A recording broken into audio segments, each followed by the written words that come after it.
Hello दोस्तों, स्वागत है आपका अपने चैनल जीके विद बड़वाल में। दोस्तों ये क्लास आपकी जियोग्राफी की चल रही है जो 4 बजे से आपकी क्लास होती है। इसके अंदर हम आज कराने वाले हैं टॉपिक जलवायु। ठीक है, टाइम जोन हम कल की क्लास में कंप्लीट कराएंगे। तो जलवायु आज हम कराने वाले हैं।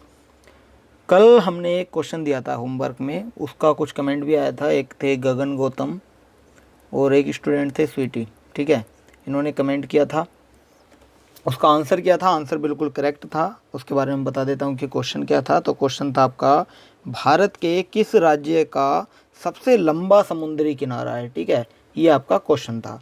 ऑप्शन दिए गए थे इसमें, पहला था आपका तमिलनाडु था एक, और तमिलनाडु के साथ साथ कौन सा था, हाँ महाराष्ट्र था। महाराष्ट्र के साथ आपका एक गुजरात था, और गुजरात के साथ एक था आपका केरल, आई थिंक केरल ही था। ठीक है, ये 4 ऑप्शन दिए गए थे। इसमें से बताना था आपको कि किस राज्य का सबसे लंबा समुद्री किनारा है। ठीक है, तो इसमें आंसर दिया था गुजरात। ठीक है, गुजरात आंसर दिया था, जो बिल्कुल करेक्ट आंसर है। ये सबसे अधिक लंबा किनारा है। इसकी जो लेंथ है वो है कितनी, इसमें जो लेंथ का जो कमेंट किया था वो 1215 किया था। ठीक है, ये भी बिल्कुल करेक्ट है। कहीं ऑप्शन अगर आपको नहीं मिले तो 1215 आपका राइट आंसर होगा। लेकिन एग्जैक्ट की बात की जाए तो 1214.70 किलोमीटर इसका है। ठीक है, लेकिन आपको 1214 नहीं देखने को मिले तो 1215 बिल्कुल मिलेगा देखने को ज़रूर। ठीक है, तो आपको 1215 क्लिक करना है। तो उनका राइट आंसर बिल्कुल मतलब सही था, 1215 बिल्कुल सही था उनका आंसर। चलिए फिर, और मैं आपको बता दूं कि सबसे लंबी तो आपकी हो गई गुजरात की। ठीक है, यहीं अगर आपसे क्वेश्चन पूछ लेता कि सबसे छोटी जो समुद्र किनारा है या छोटा तट रेखा है वो किस राज्य की है, तो आपकी गोवा की है। ठीक है, किसकी है, गोवा की है। ये भी आपको ध्यान में रखना है। चलिए फिर आज हम क्लास को स्टार्ट करते हैं, अगली क्लास को। चलिए देखिए, पहला क्वेश्चन आपका है, भारत की जलवायु की सबसे महत्वपूर्ण विशेषता कौन सी है। तो भारत की जलवायु की सबसे महत्वपूर्ण विशेषता आपकी क्या है, वो है आपकी पवनों की दिशा में परिवर्तन। ऑप्शन नंबर सी आपका राइट आंसर हो जाएगा। अगला है आपका क्वेश्चन, निम्नलिखित में से कौन भारतीय मानसून को प्रभावित नहीं करता है। भारतीय मानसून को कौन प्रभावित नहीं करता है, ये आपका क्वेश्चन है। तो इसका राइट आंसर हो जाएगा gulf stream. Option number D आपका सही उत्तर होगा। D is the right answer. अगला क्वेश्चन है, भारत में वर्षा का औसत क्या है। तो भारत में यहाँ पूछा है इसमें, भारत में वर्षा का औसत कितना है। तो भारत में वर्षा का औसत आता है आपका 118 सेंटीमीटर। ठीक है, परसेंटेज में पूछा जाए तो सबसे अधिक आता है आपका 75%। वो किसका है, वो है आपका दक्षिण पश्चिम मानसून से है, जो जून से सितंबर तक चलता है। कितना, पहले मैं बता दूं, दक्षिण पश्चिम मानसून से है जो जून से सितंबर तक चलता है। ठीक है, ये 75% में आता है। और अगले की बात की जाए यहाँ पर, तो अगला आपका है 13% का। कितना, 13%। ये कितना है, ये है उत्तरी पूर्वी मानसून का। कितना, उत्तरी पूर्वी मानसून का है। ठीक है, और इसकी जो डेट है वो है अक्टूबर से दिसंबर तक है। ठीक है, अक्टूबर से दिसंबर तक है। ठीक है, और एक है आपका 10% में। 10% में कितना क्या आएगा, ये आएगा आपका पूर्वी स्थलीय चक्रवातों से जो बनता है। ठीक है, पूर्वी स्थलीय चक्रवातों से। ये कितने, ये इसका जो टाइम है ये है अप्रैल से मई। कितना है, अप्रैल से मई है ये वाला। और एक लास्ट बचा है आपका, कितना है, हाँ ये 2% होगा आई थिंक। 2% में आपका पश्चिमी विक्षोभ से होता है। ठीक है, पश्चिमी विक्षोभ से होता है, और ये आपका होता है दिसंबर से फरवरी तक चलता है। ये वाला दिसंबर से फरवरी तक चलता है, ये ध्यान रखेंगे। चलिए, आई थिंक आप समझ पा रहे होंगे। 118 सेंटीमीटर हो जाएगा इसका करेक्ट आंसर। अगला क्वेश्चन आपका है, मानसूनी जलवायु की प्रमुख विशेषता है क्या। मानसूनी जलवायु की जो प्रमुख विशेषता है वो है वायु की दिशा में मौसमी परिवर्तन। ऑप्शन नंबर डी आपका सही उत्तर होगा। अगला क्वेश्चन आपका है, भारत के उत्तर पश्चिमी भाग में शीतकाल में वर्षा होती है। तो शीतकाल में जो वर्षा होती है वो किससे होती है, झंझावटों से नहीं होती, लौटते मानसून से नहीं होती, ये पश्चिमी विक्षोभ से होती है। ऑप्शन नंबर सी आपका सही उत्तर हो जाएगा। पश्चिमी विक्षोभ से होती है। ठीक है, चलिए फिर अगले क्वेश्चन पर चलें। अगला है, भारत के उत्तरी मैदानों में शीतकाल में वर्षा होती है। भारत के उत्तरी मैदानों में शीतकाल में जो वर्षा होती है ये कहाँ से होती है? ये पश्चिमी विक्षोभ से होती है। ऑप्शन नंबर ए हो जाएगा राइट आंसर। इंपॉर्टेंट ये क्वेश्चन है, यूपी पीसीएस में 1993 में, आरएएसआरटी में 1999 और 2000 में ये क्वेश्चन पूछा गया है।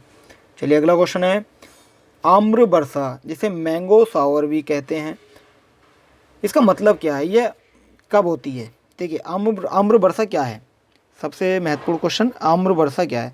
आमों की बौछार है क्या, या आमों का टपकना, या आम की फसल, या बिहार एवं बंगाल में मार्च एवं अप्रैल में होने वाली वर्षा? तो आम्र वर्षा पर आपको आम की बौछार नहीं होगा, टपकना नहीं होगा, फसल नहीं होगी। ठीक है, आम्र वर्षा होगी बिहार एवं बंगाल में मार्च और अप्रैल में होने वाली वर्षा को हम आम्र वर्षा कहते हैं। ऑप्शन नंबर यहाँ सी आपका सही उत्तर होगा। ठीक है, ध्यान रखेंगे सभी।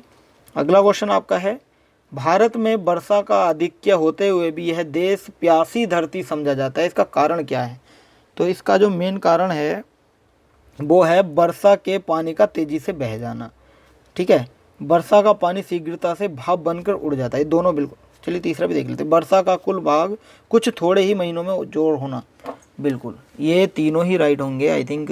हाँ बिल्कुल बिल्कुल, इसका राइट आंसर ऑप्शन नंबर आपका डी हो जाएगा। इनमें से सभी ये सारे ही राइट होंगे, ऑप्शन नंबर डी आपका करेक्ट आंसर हो जाएगा। अगला क्वेश्चन है, भारत में सबसे कम वर्षा का क्षेत्र कौन सा है? तो भारत में सबसे कम वर्षा का जो क्षेत्र है वो है आपका गुजरात के कच्छ से लेकर के पंजाब हरियाणा तक है। इसमें जो ऑप्शन दिए गए हैं चारों, पंजाब से लेकर दिल्ली तक नहीं होगा, उड़ीसा का बालागीर, मध्य प्रदेश का क्षेत्र, ये हो जाएगा इसका राइट आंसर। कच्छ से लेकर गुजरात, सॉरी पंजाब और हरियाणा तक है। ठीक है, कच्छ आपका पड़ता है गुजरात में। और इसमें अगर यहाँ पर देखिए लेह भी है, एक लेह भी है जिसमें सबसे कम वर्षा होती है। अगर ऑप्शन में अगर लेह दिया गया हो तो आप लेह भी लगा सकते हैं, अगर ये ऑप्शन में नहीं है तो। ठीक है, चलिए फिर अगला क्वेश्चन आपका है, नीचे स्थानों के युग्म दिए गए हैं, उनमें से कौन सा ऐसा युग्म है जिसके दोनों नगर लगभग समान अक्षांश पर अवस्थित हैं, फिर भी उनकी वार्षिक वर्षा की कुल मात्रा में अंतर सबसे अधिक सुस्पष्ट है? बताइए, इसका आंसर करेंगे सभी, तो इसका आंसर क्या हो जाएगा? बंगलोर और चेन्नई नहीं होगा, अजमेर और शिलोंग इसका राइट आंसर हो जाएगा। ऑप्शन नंबर बी आपका सही उत्तर हो जाएगा यहाँ पर। ठीक है, चलिए अगला क्वेश्चन आपका है, भारतीय उपमहाद्वीप पर ग्रीष्म ऋतु में उच्च तापमान एवं निम्न दाब हिंद महासागर में वायु का आकर्षण करते हैं, जिसके कारण प्रभावित होती है। क्या होती है उसके कारण प्रभावित? उसके कारण प्रभावित होती है क्या? दक्षिण पश्चिम मानसून। ऑप्शन नंबर बी हो जाएगा राइट आंसर, ये प्रभावित होता है या होती है। चलिए अगला क्वेश्चन है, कर्नाटक में ग्रीष्म ऋतु या मध्य मार्च से मध्य जून के बीच या ग्रीष्म ऋतु के दौरान तड़ित झंझाव के कारण होने वाली वर्षा को हम क्या कहते हैं? काल वैसाखी, मैंगो शावर, लू या चेरी ब्लॉसम? तो इसका राइट आंसर हो जाएगा आपका चेरी ब्लॉसम। चेरी ब्लॉसम को हम कॉफ़ी वर्षा भी बोलते हैं। ठीक है, क्या बोलते हैं? कॉफ़ी वर्षा भी बोला जाता है चेरी ब्लॉसम को। तो इसका राइट आंसर हो जाएगा आपका ऑप्शन नंबर डी हो जाएगा। ठीक है, ये आपको ध्यान रखना है। यहीं अगर आपसे केरल के बारे में पूछ लेता तो केरल का क्या होता? तो केरल का हो जाता आम्र वर्षा या आम वर्षा। ठीक है, ये फूलों वाली वर्षा भी इसको हम बोलते हैं, आम वर्षा को, ये ध्यान रखेंगे। यहीं काल वैसाखी जो है, काल वैसाखी आपका पश्चिम बंगाल से रिलेट करता है। ठीक है, ध्यान रखेंगे, पश्चिम बंगाल।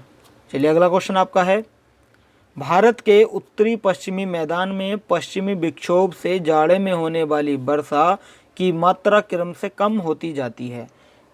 ये होती जाती है, पूर्व से पश्चिम की ओर नहीं होगा, पश्चिम से पूर्व की ओर होती जाती है कम। ठीक है, ऑप्शन नंबर बी आपका यहाँ सही उत्तर हो जाएगा। अगला क्वेश्चन आपका है, ग्रीष्म काल में आने वाले तूफानों की निम्नलिखित में से किस राज्य में काल वैसाखी के नाम से जाना जाता है? अभी बताया था मैंने आपको, पंजाब नहीं होगा, हरियाणा नहीं होगा, राजस्थान नहीं होगा, पश्चिम बंगाल इसका राइट आंसर हो जाएगा। Option number D is the right answer. अगला क्वेश्चन है, विश्व में सबसे अधिक वर्षा मावसिनराम में होने का कारण क्या है? विश्व में सबसे अधिक वर्षा मावसिनराम में होने का जो कारण है वो है पहाड़ियों का कीप आकार का आकृति में होना।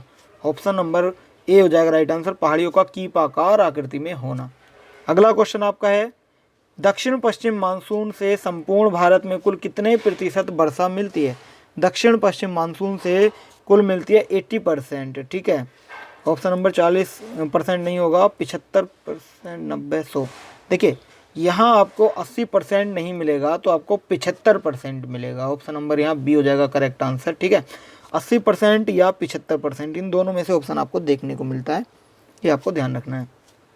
चलिए अगला क्वेश्चन है, चेन्नई में जाड़ों में वर्षा होती है, ये इसका कारण है ये, या फिर इससे बोल सकते हैं किस मानसून से होती है? तो ये दक्षिण पश्चिम मानसून से होती है क्या?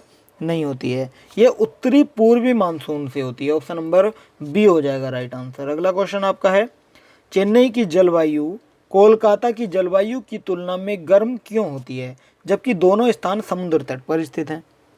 तो इसका जो कारण है ना, यह है चेन्नई विषुवत रेखा के अधिक समीप होने का, यानी जो चेन्नई है वो विषुवत रेखा के सबसे पास में है, ठीक है। यही कारण है कि चेन्नई की जो जलवायु कोलकाता की तुलना में गर्म होती है। अगला क्वेश्चन है, ऑप्शन देख लेता हूँ मैं कितने क्वेश्चन बचे हुए हैं, 1 2 3 4 5, हाँ ठीक है। सबसे लास्ट क्वेश्चन आपका देख लेता हूँ मैं क्या है, प्रत्यवर्ती मानसून का, ठीक है। चलिए फिर अगले क्वेश्चन पर चलें। तो अगला क्वेश्चन है, कहाँ थे हम, ठीक है। देखिए मानसून निर्वर्तन से सबसे अधिक वर्षा कहाँ होती है? तो ये जो वर्षा होती है ना, ये चेन्नई में होती है। ऑप्शन नंबर सी हो जाएगा राइट आंसर आपका, चेन्नई। अगला क्वेश्चन है, अक्टूबर और नवंबर के महीनों में अधिक वर्षा कहाँ होती है? तो अक्टूबर और नवंबर के महीने में जो सबसे अधिक वर्षा होती है वो आपकी कोरोमंडल तट पर होती है, ठीक है। कहाँ होती है? कोरोमंडल तट पर होती है। Option number D is the right answer. अगला क्वेश्चन है, अक्टूबर गर्मी का प्रमुख कारण क्या है?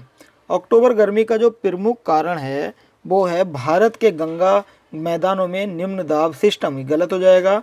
उच्च आर्द्रता के साथ संबंध, उच्च तापमान, बिल्कुल सही आंसर हो जाएगा। ऑप्शन नंबर बी आपका करेक्ट आंसर हो जाएगा। अगला क्वेश्चन है, भारत के पश्चिमी समुद्री तट पर वर्षा किस मानसून से होती है? तो भारत के पश्चिमी समुद्री तट पर जो वर्षा होती है वो दक्षिण पश्चिमी मानसून से होती है। ऑप्शन नंबर डी आपका करेक्ट होगा, दक्षिण पश्चिम मानसून से होती है। अगला क्वेश्चन आपका क्या है? तो अगला क्वेश्चन है, निम्न में से किस राज्य के प्रत्यावर्ती मानसून का अधिक प्रभाव होता है? ये आपका लास्ट आंसर है, लास्ट क्वेश्चन है जिसे हम आपको होमवर्क में देंगे। निम्न में से किस राज्य में प्रत्यावर्ती मानसून का अधिक प्रभाव होता है? तो उसका है आपका उड़ीसा, पश्चिम बंगाल, तमिलनाडु, पंजाब। कहाँ होता है? ऑप्शन आपके सामने है, कमेंट करके बताइएगा। जो भी कमेंट करेगा उसके बारे में डिस्कस किया जाएगा नेक्स्ट वीडियो में, ठीक है। कल है आपका सैटरडे और फिर बाद में आपका है संडे। इन 2 दिन आपकी क्लास ऑफ रहती है, तो मैंने सोचा है कि आपको क्यों ना इकोनॉमी का इन 2 दिन में प्रैक्टिस सेट करा दिए जाएं हर टॉपिक के। मैं चाहता हूं कि आपके 2 दिन में इकोनॉमी कंप्लीट करा दी जाए, चाहे क्लास लंबी भले ही हो जाए, ठीक है। तो इकोनॉमी कंप्लीट हो जाएगा 2 दिन में, तो आपको भी थोड़ा सा बेनिफिट रहेगा, क्योंकि फिर बाद में हम इसके बाद में पॉलिटी स्टार्ट कर सकते हैं जियोग्राफी के बाद में, ठीक है। चलिए बताइएगा कमेंट करके कि इकोनॉमी कराई जाए या नहीं कराई जाए। बाकी हमारा संडे और सैटरडे ऑफ रहता है तो हम क्लास नहीं लेंगे। अगर आपका कमेंट आता है इकोनॉमी के लिए तो हम स्टार्ट कर देंगे आपकी 2 क्लास, ठीक है। बाकी साइंस की क्लास आपकी मंडे में ही होगी अब। चलिए फिर आज के लिए इतना ही रखते हैं। और हाँ, मैं आपको बता दूं मेन चीज़ कि अगर आपने हमारा टेलीग्राम चैनल ज्वाइन नहीं किया है तो अभी जा कर के ज्वाइन करें, क्योंकि हम वहाँ पर आपको अब इनसे रिलेटेड जितनी भी PDF हैं वो सारी प्रोवाइड कराएंगे। लिंक डिस्क्रिप्शन में दिया गया है टेलीग्राम चैनल का, तो वहाँ जा कर के ज़रूर ज्वाइन कीजिए। ये जितनी भी हमने अभी आपको क्लास करा दी है, इन सभी क्लासों को आपको प्रोवाइड करा दिया जाएगा मंडे के अंदर, ठीक है। मंडे में करा दिया जाएगा, जल्दी से जल्दी ज्वाइन कीजिए। चलिए फिर आज के लिए इतना ही, थैंक यू सो मच।